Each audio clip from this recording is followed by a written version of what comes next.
Hello guys, welcome to my YouTube channel. My name is Harjeet Kaur. हम कर रहे हैं लूसेंट जीके और उसमें हमारा बायोलॉजी चल रहा है और हमारा आज का टॉपिक है बैक्टीरिया। लास्ट हमने वायरस के बारे में पढ़ा था, आज हम बैक्टीरिया के बारे में पढ़ेंगे। बैक्टीरिया की डिस्कवरी हुई थी 1683 में। 1683 में हॉलैंड के एक साइंटिस्ट ने बैक्टीरिया की डिस्कवरी करी थी जिनका नाम था एंटनी वॉन ल्यूवेनहुक। अब ल्यूवेनहुक ने बैक्टीरिया की डिस्कवरी करी थी, इसीलिए ल्यूवेनहुक को बोला जाता है फादर ऑफ बैक्टीरियोलॉजी। 1829 में एक और साइंटिस्ट आए जिनका नाम था एरेनबर्ग। एरेनबर्ग ने बैक्टीरिया का नाम दिया था। 1843 से लेकर 1892 के बीच में एक साइंटिस्ट थे जिनका नाम था रॉबर्ट कॉच।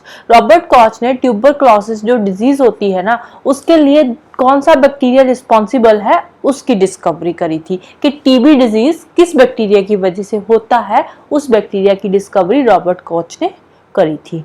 शेप के बेसिस पे अगर हम बैक्टीरिया की बात करें तो बैक्टीरिया 4 तरह के होते हैं। कौन कौन से? बैसिलस, राउंड और कॉकस, कॉमा शेप्ड और विब्रियो एंड स्पिरेलम। बैसिलस जो बैक्टीरिया होते हैं वो रॉड लाइक होते हैं, सिलेंड्रिकल जिसको बोलते हैं, कुछ इस टाइप के बैक्टीरिया होते हैं। राउंड और कॉकस नाम से ही पता चलता है ये होते हैं राउंड बैक्टीरिया और ये स्मॉलेस्ट बैक्टीरिया होते हैं। अगेन कॉमा शेप्ड नाम से पता चलता है ये कॉमा जैसे होते हैं, जो इंग्लिश साइन होता है ना कॉमा वैसे होते हैं। For example vibrio cholera. Spirillum ये सक्रिय शेप्ड बैक्टीरिया होते हैं। अब बैक्टीरिया से रिलेटेड कुछ इंपॉर्टेंट इंफॉर्मेशन है जो कि एग्जाम में पूछी जा सकती है। अभी तक जो हमने पढ़ा एग्जाम पॉइंट ऑफ व्यू से इतना ज़्यादा इंपॉर्टेंट नहीं था। बैक्टीरिया की कुछ स्पीसीज है जैसे कि एजोबैक्टेक हो गया, क्लॉस्ट्रीडियम बैक्टीरिया हो गया। ये सारे जो बैक्टीरिया है ये सॉइल में रहते हैं और जो सॉइल में एटमॉस्फेरिक नाइट्रोजन होती है ना, उसको नाइट्रोजनस कंपाउंड में फिक्स कर देते हैं, कन्वर्ट कर देते हैं। कुछ बैक्टीरिया होते हैं जो नाइट्राइट को नाइट्रेट में कन्वर्ट कर देते हैं। एनाबेना और नॉस्टॉक जो साइनोबैक्टीरिया है ये एटमॉस्फेरिक नाइट्रोजन को सॉइल में फिक्स करते हैं। अब बैक्टीरिया की कुछ स्पीसीज होती है जैसे कि आपने भी पढ़ा होगा राइजोबियम के बारे में। राइजोबियम हो गया, ब्रैडिराइजोबियम।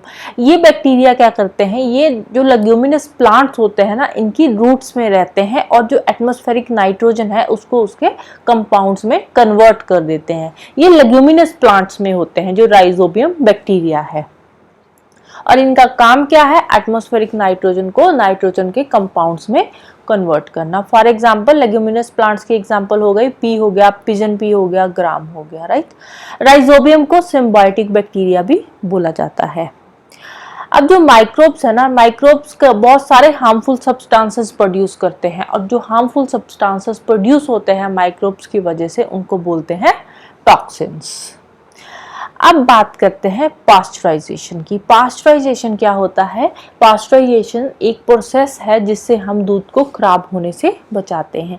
अब देखो जो पैकेट में दूध आता है हमारे घरों में वो खराब नहीं होता जल्दी जल्दी, 1-2 दिन के लिए वो ठीक रहता है अगर पैकेट के अंदर बंद हमारी फ्रिज में पड़ा रहे तो। रीजन क्या है? रीजन है कि वो पास्चराइज्ड मिल्क होता है। पास्चराइजेशन में क्या करते हैं ये, अब देखो दूध को घरों से इकट्ठा करते हैं, फैक्ट्री तक पहुंचता है, कोई भी प्लांट है, वेरका का प्लांट है, अमूल का प्लांट है, मदर डायरी, कोई भी प्लांट है वहां तक पहुंचता है और वहां से फिर वो पैकेट में पैक करते हैं और फिर हमारे घरों तक पहुंचाते हैं। अब इतने में तो दूध खराब हो जाएगा ना, लेकिन खराब नहीं होता। रीजन भी कि वो पास्चराइज्ड मिल्क होता है, ठीक है। पास्चराइजेशन में क्या करते हैं, दूध को गर्म करते हैं, गर्म करने के बाद उसको एकदम से ठंडा कर देते हैं और एकदम से ठंडा करके पैकेट में बंद कर देते हैं सो दैट कि उसमें बैक्टीरियल एक्टिविटी ना हो। इसी वजह से वो दूध जल्दी खराब नहीं होता। अब पास्चराइजेशन के भी 2 मेथड होते हैं, एक होता है लो टेम्परेचर होल्डिंग मेथड और एक होता है high temperature short time method. Low temperature holding method में क्या करते हैं, दूध को 62.8 डिग्री पे वो बॉयल करते हैं 30 मिनट के लिए और उसके बाद एकदम से ठंडा कर देते हैं और पैकेट में पैक कर देते हैं। जो high temperature short time method है इसमें दूध को 71.7 डिग्री सेल्सियस पे बॉयल करते हैं 15 सेकंड के लिए, ठीक है। शॉर्ट टाइम इसीलिए लिखा है क्योंकि इसको सिर्फ और सिर्फ 15 सेकंड के लिए बॉईल करते हैं 71.7 डिग्री पे, और उसके बाद एकदम से ठंडा करके उसको पैकेट में पैक कर देते हैं। अब उसके बाद क्या होता है, बैक्टीरियल एक्टिविटी नहीं होती क्योंकि दूध एकदम से ठंडा होता है और पैक हो जाता है, तो इसीलिए उसमें बैक्टीरियल एक्टिविटी नहीं होती और दूध खराब नहीं होता।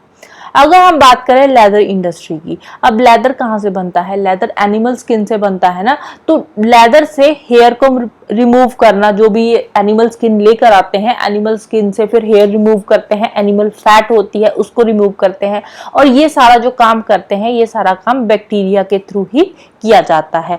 और जो प्रोसेस होता है, जिस प्रोसेस से ये हेयर को रिमूव करते हैं या फैट को रिमूव करते हैं लेदर से, उस प्रोसेस को बोलते हैं टैनिंग ऑफ लेदर। अब आपने देखा होगा पिकल्स होते हैं या सिर्फ जो हम घर पे पिकल बनाते हैं, तो उसमें हम क्या करते हैं, सॉल्ट डाल देते हैं बहुत ज्यादा, ठीक है, या सॉल्ट डालते हैं या फिर शुगर का घोल डाल देते हैं, ठीक है, चीनी का घोल जिसको बोलते हैं। क्यों डालते हैं, सो दैट कि उस पर बैक्टीरियल अटैक ना हो, क्योंकि जो शुगर होता है या सॉल्ट होता है ये क्या करता है, ये बैक्टीरिया को खत्म कर देता है। अगर इसीलिए जो अचार वगैरह होते हैं ये घरों में बहुत टाइम तक पड़े रहते हैं और जल्दी खराब नहीं होते। अब जो पिकल होता है या कोई सिट्रस फ्रूट होते हैं, इनको हमेशा और हमेशा हम या तो मिट्टी के बर्तन में रखते हैं या फिर कांच के बर्तन में रखते हैं। रीजन भी कि अगर हम इनको स्टील के बर्तन में रखेंगे या आयरन के बर्तन में रखेंगे तो इनकी जो आयरन का बर्तन होगा, इनमें ऑलरेडी ऑर्गेनिक एसिड होता है। जो सिट्रस फ्रूट्स होते हैं या हम पिकल बनाते हैं, अचार बनाते हैं, इनमें ऑलरेडी ऑर्गेनिक एसिड होता है, बन जाता है एसिड, ठीक है। इसी वजह से हम इनको आयरन या स्टील के कंटेनर में नहीं रखते। अगर हम इनको आयरन या स्टील के कंटेनर में रखेंगे तो उनके साथ इनकी केमिकल रिएक्शन हो सकती है और जिसके फिर हमारी हेल्थ पे एडवर्स इफेक्ट्स देखने को मिल सकते हैं। इसीलिए हम अचार को या सिट्रस फ्रूट्स को या तो मिट्टी के बर्तन में रखते हैं या फिर कांच के बर्तन में रखते हैं। कोल्ड स्टोरेज में जो चीजें रखी जाती है वो लो टेम्परेचर पे रखी जाती है और यूजुअली जो उनका टेम्परेचर होता है वो होता है -10 डिग्री सेल्सियस से लेकर -18 डिग्री सेल्सियस तक। नेक्स्ट है माइकोप्लाज्म। माइकोप्लाज्म क्या होता है, ये स्मॉलेस्ट प्रोकैरियोटिक सेल है जिसकी वजह से प्लूरोनिमोनिया नाम की एक डिजीज होती है। इसको PPLO भी बोला जाता है। एक एंटीबायोटिक है स्ट्रेप्टोमाइसिन, सुना होगा आपने स्ट्रेप्टोमाइसिन। स्ट्रेप्टोमाइसिन की डिस्कवरी करी थी वॉक्समैन ने, इसके लिए इनको नोबेल प्राइज भी मिला था। जो फर्स्ट एंटीबायोटिक थी जिसका नाम था पेनिसिलिन, उसकी डिस्कवरी करी थी अलेक्जेंडर फ्लेमिंग ने, ठीक है। ये वाले जो हम पॉइंट्स डिस्कस कर रहे हैं ना, या पिछली स्लाइड में भी ये वाले हमने पास्चराइजेशन का जो भी हमने डिस्कस करा, ये सारे के सारे points exam point of view से इंपॉर्टेंट हो जाते हैं। कि पिकल में हम सॉल्ट क्यों डालते हैं या शुगर क्यों डालते हैं, इसका रीजन पूछ सकते हैं। या सिट्रस फ्रूट्स को हम आयरन के बर्तन में या स्टील के बर्तन में क्यों नहीं रखते, ये भी पूछा जा सकता है। ऐसे मतलब छोटे छोटे क्वेश्चन बन सकते हैं। ये आती है अप्लाइड बायोलॉजी में, ठीक है। तो जो बेसिकली एग्जाम में क्वेश्चंस आते हैं ना, वो एप्लीकेशन बेस्ड क्वेश्चन आते हैं। आजकल जो एग्जाम में क्वेश्चन आते हैं उसमें कॉन्सेप्ट कम पूछते हैं, एप्लीकेशंस ज्यादा पूछते हैं। इसीलिए ये वाली चीजें एग्जाम पॉइंट ऑफ व्यू से इंपॉर्टेंट हो जाती है। नेक्स्ट है जीनोबायोटिक्स। जीनोबायोटिक्स क्या है, जीनोबायोटिक्स ऑर्गेनिज्म की बॉडी के अंदर होता है, ठीक है। ये नेचुरली प्रोड्यूस नहीं होता ऑर्गेनिज्म की बॉडी में, हमारी बॉडी इसको प्रोड्यूस करती नहीं है, बट बाहर से ये हमारी बॉडी में एंटर कर जाता है। ड्रग्स के थ्रू भी एंटर कर जाता है, या फिर हम जो फूड लेते हैं उन पे पेस्टिसाइड का स्प्रे किया होता है, उसके थ्रू भी हमारी बॉडी में चला जाता है। तो जीनोबायोटिक्स हमारी बॉडी में होता है और ये माइक्रोबियल अटैक को रेजिस्ट करता है। इसीलिए इसको क्या बोलते हैं, रिकैल्सिट्रेंट बोलते हैं, रिकैल्सिट्रेंट जीनोबायोटिक्स। क्योंकि जीनोबायोटिक्स की भी आगे बहुत सारी टाइप्स होती है और जो जीनोबायोटिक्स माइक्रोबियल अटैक को रेजिस्ट करता है उसको बोलते हैं रिकैल्सिट्रेंट जीनोबायोटिक्स। जो माइक्रोबियल कल्चर कलेक्शन है वो कहाँ पे है, चंडीगढ़ में सिचुएटेड है।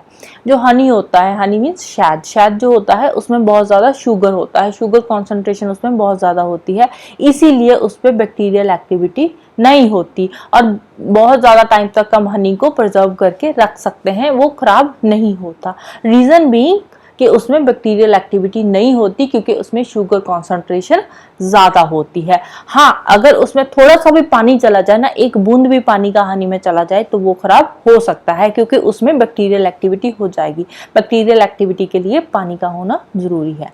तो इसीलिए हनी को अगर हम पानी के बिना ऐसे ही रखें तो वो खराब नहीं होगा जल्दी जल्दी।